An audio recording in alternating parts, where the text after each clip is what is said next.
Oke, Mas Bro. Nah, kali ini kita akan membahas materi. Nah, ini bahas materi mengenai teropong bintang.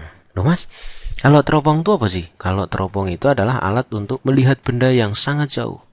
Nah, berarti ini berguna untuk melihat benda yang sangat jauh. Oh, sangat jauh. Nah kan gitu. Jadi kalau teropong bintang itu ya sama dengan mikroskop. Prinsipnya itu terdiri dari dua lensa. Satunya lensa objektif, satunya lagi mengenai loop. Nah, Mas kalau yang pertama, kenapa kok dibagi? Ini yang pertama. Jadi kalau teropong bintang, ada loh pengamatnya itu misalkan tanpa, pengamatnya tanpa berakomodasi. Nanti gini, kalau kita gambar teropongnya, jret. Nah, ini jret. Oh, ini gambar. Ini namanya lensa objektif, kalau ini namanya lensa okuler. Kalau ini positif, kalau ini prinsip mengenai loop.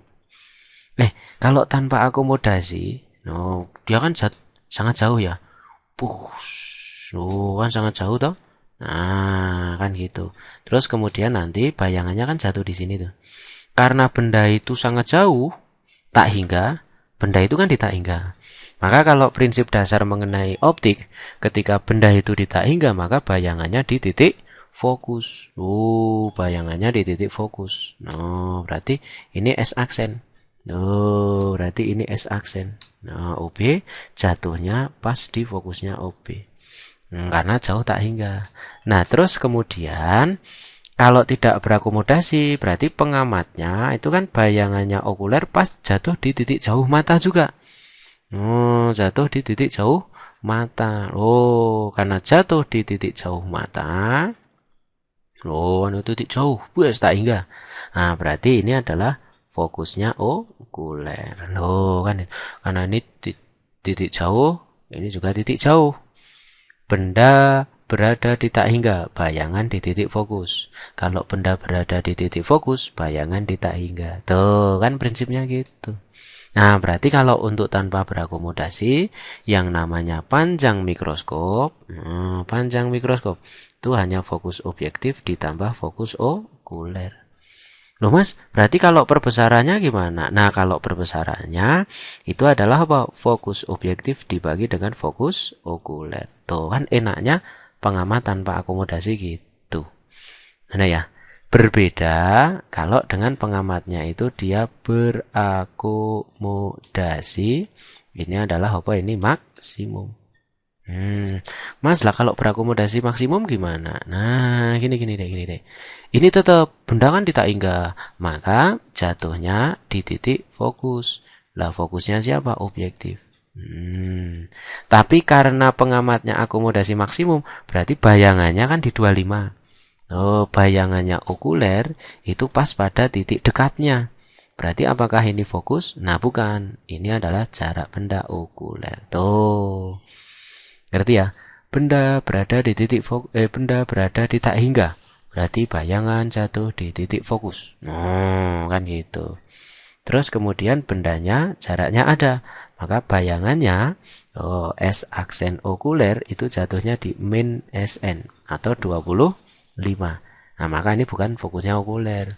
Berarti kalau pengamat berakomodasi maksimum, panjangnya itu fokus okuler ditambah jarak bendanya okuler. Tuh, gitu. Nah, Mas, kalau perbesarannya gimana? Nah, perbesarannya mirip. Mirip.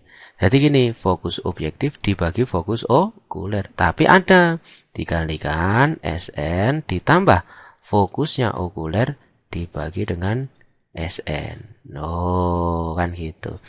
Berarti nanti kalau untuk berakomodasi maksimum, ini sama ini kan mirip. Hanya ditambahi SN ditambah fokus okuler dibagi SN.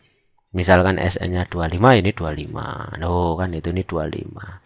Nah, itulah untuk teropong bintang. Oke? Nah, ini semoga bermanfaat buat lo semuanya di dalam memahami prinsip mengenai teropong bintang. Berarti soal mengenai teropong bintang gampang. Ketika kamu ketemu soal, panjangnya tinggal cerut. tambahkan, perbesarannya tinggal dibagi. Kalau berakomodasi maksimum, ya ini tambah ini. Oh, Mas, kalau misalkan nanti mencari ini, mencari SOK-nya gimana? Loh, sama kayak tadi. Tadi 1/F sama dengan 1/S dikurangi 1/Sn. Nah, kan ini negatif. Masukin ke S aksennya. Nah, kan gitu. Berarti 1/S sama dengan 1/F ditambah dengan 1/Sn. Nah, ini kalau kamu mencari yang namanya SOK-nya. Tuh, kan gitu. Tinggal masuk-masukin aja. Oke, nah ini semoga bermanfaat buat lo semuanya di dalam memahami prinsip mengenai teropong bintang.